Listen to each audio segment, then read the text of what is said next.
Hello, my name is Al Morali. I'm a senior learning leader at Eduscape, an educational technology company that helps teachers rethink learning. We all know the power the Epson Brightlink has in the classroom to get students engaged in digital learning experiences, such as annotations or gamified learning experiences. But how could we leverage the Brightlink when using physical manipulatives? In this video, we'll explore learning experiences with manipulatives that leverage the Epson Brightlink projector. Before we explore the use of physical tools in conjunction with the Epson Brightlink, let's level set by exploring some terms we should know. The Epson Brightlink is a projector that often allows for touch interactivity, meaning you could control a computer from your fingertips at the board. Epson's document camera is a camera that can be used to display objects on the Brightlink for a large audience. In this video, we'll see examples from K-12 lesson simulations where teachers use physical manipulatives in conjunction with the Epson Brightlink projector. In this first example, we're going to watch how a first grade math teacher uses Epson's document camera to teach arithmetic. In this simulation, the teacher asks the students to come up to the front of the class to demonstrate their work. Let's get started. Okay, Cheryl, why don't you show us 2 in blue? Okay, 1, 2, 2 blue. Great. And show us 3 in red. 1, 2, 3, 3 red. Very good. Okay, so 2 plus 3. What's 2 plus 3? 1, 2, 3, 4, 5. 2 plus 3 is 5. 5. Very good. Good job. In this next example, a 3rd grade computer science teacher has the students create algorithms to complete tasks. All right, class, so to recap, we want to get our boat to the oil spill to clean it up. Cheryl wrote an algorithm to do that, so let's see your algorithm, Cheryl.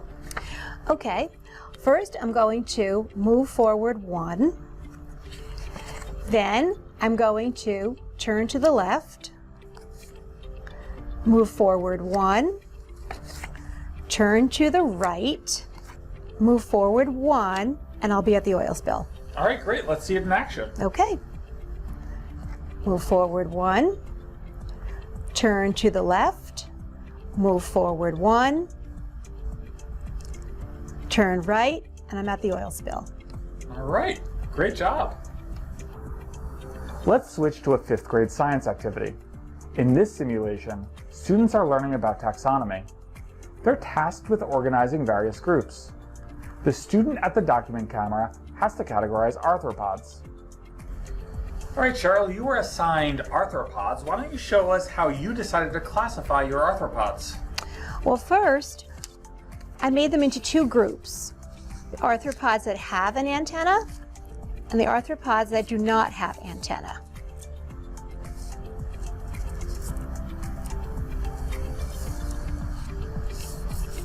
All right, great. And how can you further classify those that have antenna?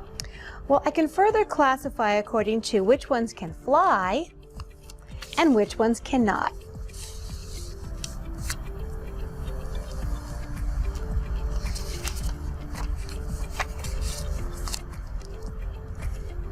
Yeah, great. Grasshoppers and cockroaches sometimes can fly, but often cannot. So great work.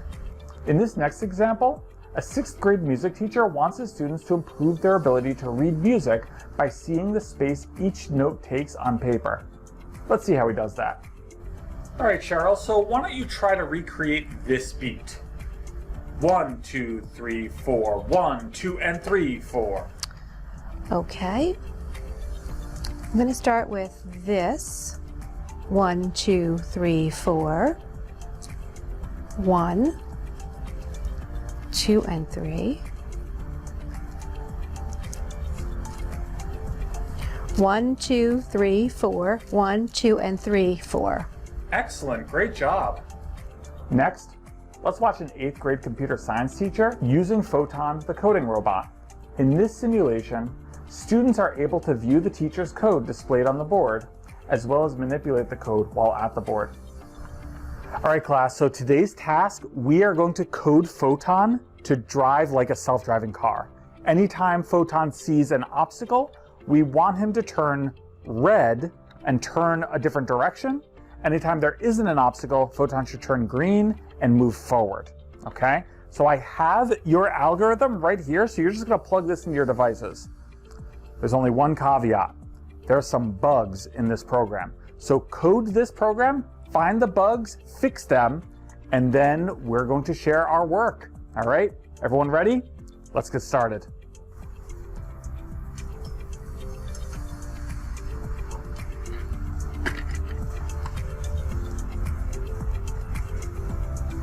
Wow, you folks are doing great. I want to give you an extra challenge. When Photon encounters an obstacle, I want him to make a sad sound. When Photon can move forward, I want him to make a happy sound. Okay. All right, group one, why don't you come on up and show us how you adjusted this program? The first thing that we changed was we changed the color from black to green. Next, we changed the degrees from 0 to 90. And for the added challenge, we made one have a sad sound,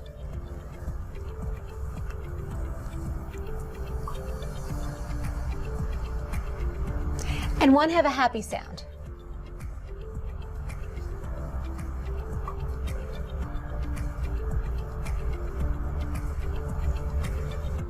Finally, this 9th grade language arts teacher wants to teach his students about introductory paragraph structure. He cut up an exemplary introduction paragraph and asked students to put it back together. Let's watch. Okay, so Cheryl, why don't you show us the paragraph you got and how you decided to structure it? Okay. First, I used the green section as my hook. Then I used the orange section as my supporting details. And last, my blue as my topic sentences. Great job! In this video, you saw examples of leveraging the Epson Brightlink to enhance learning activities that use manipulatives. I hope you found this helpful. Thanks for watching.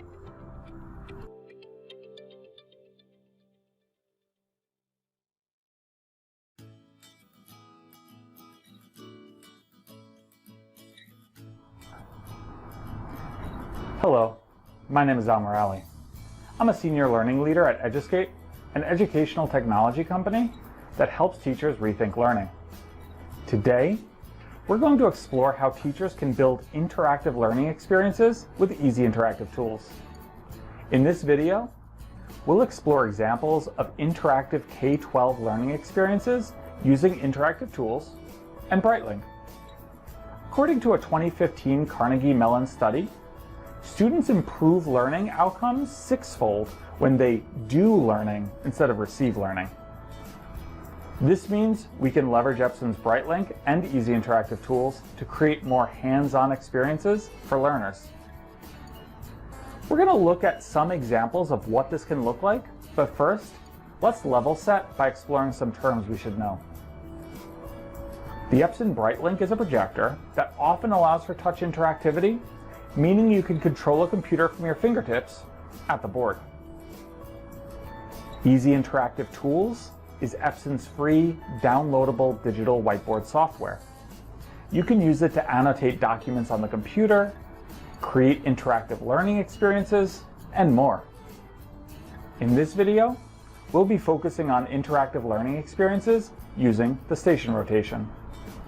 Station rotations put students in groups to complete various activities. After a designated amount of time, like 10 minutes, have passed, students transition to the next station to complete the new activity. Some stations might include teacher-led instruction, a Brightlink activity, computer-based instruction, and a collaborative activity. These stations can be whatever the teacher wants them to be, but we're going to look at what activities might look like at a Brightlink station. Let's get started.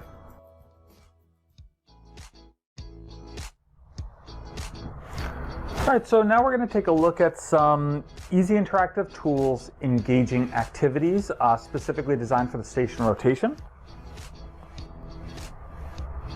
So the first few that we're going to look at are some self-check activities. The reason this is so important, as we mentioned, because this is modeled for a station rotation, a teacher might be at a different station at this time, and students here who are at the Brightlink station won't need the teacher's assistance to check their own work. They'll be able to check it on their own. So let's look at some examples of this. In this case, we've got an elementary math example. All right, so I'm just going to complete this example. We're completing these math problems. Okay. So 2 plus 1 is 3. 1 plus 1 is 2. And 0 plus 1 is 1. So let's see how I did. I just pull these out and I can check my work. 3, 2, and 1. So it looks like I did pretty well. In this next example, we've got a foreign language class in middle school, in this case Spanish. So what students are to do is write out the words that they say in English in Spanish. Okay, so for example, hat in Spanish is sombrero. So let me write out sombrero.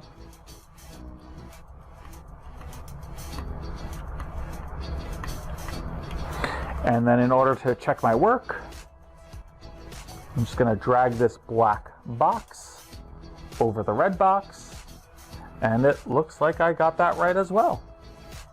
Okay.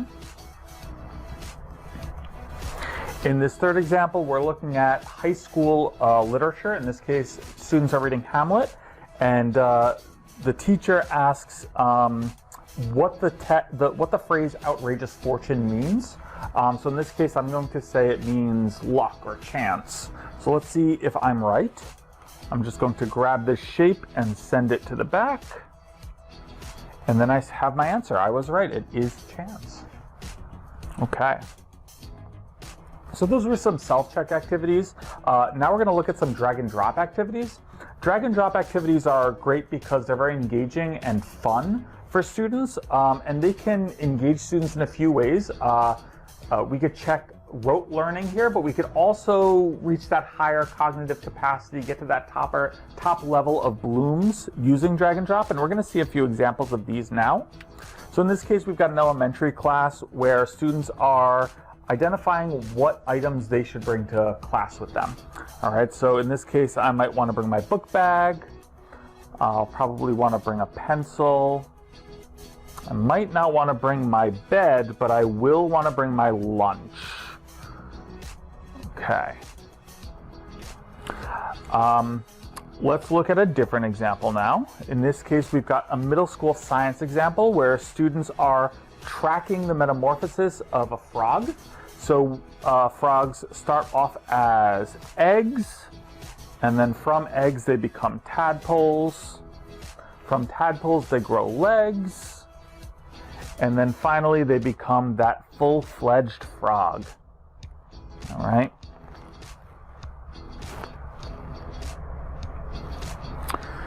Okay, in this high school example, where we're really reaching for that higher level cognitive functioning, in this case, we're looking at Dr. Martin Luther King Jr., what objects we think he would have cherished the most, which he would have cherished the least.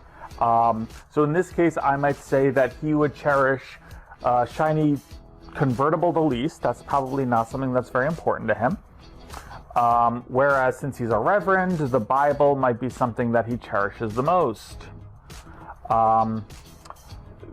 Malcolm X was a fellow civil rights activist and leader of the same time. He might cherish his autobiography the second most, and so on. And then I complete this, and then I give rationale for it. Another student comes up, moves things around, and makes their claim. And in that way, I am starting a class discussion with my students about Martin Luther King Jr. Okay. Finally, let's move on to graphic organizers. We could have a few different types of graphic organizers in our Easy Interactive tools. So in this case, we've got a Venn diagram for a social studies class, comparing and contrasting the differences between the Aztecs and the Mayans. Okay, so in this case, I might say that geography was a difference between Aztecs and Mayans. Aztecs were predominantly in Mesoamerica.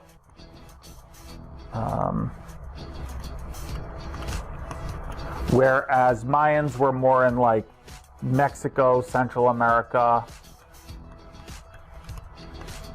Something they have in common, however, was diet. They both cultivated maize, and that was a very important contributor to their communities. Okay. In this next example, we've got an image of a plant cell, right, that we can label. So in this case, I might label this as the nucleus, and this will just help me chart the parts of a plant cell. Finally, in this example, we are looking at a word map, a vocabulary map. In this case, we've got the word awry with the denotation of the word. As the student, I'm going to tell you what the definition means in my own words. I'm going to either draw a picture or upload a picture possibly that reminds me of the word awry, and then provide two antonyms of the word. This is going to give me a holistic view, a well-rounded view of this word. So in this case, I might say twisted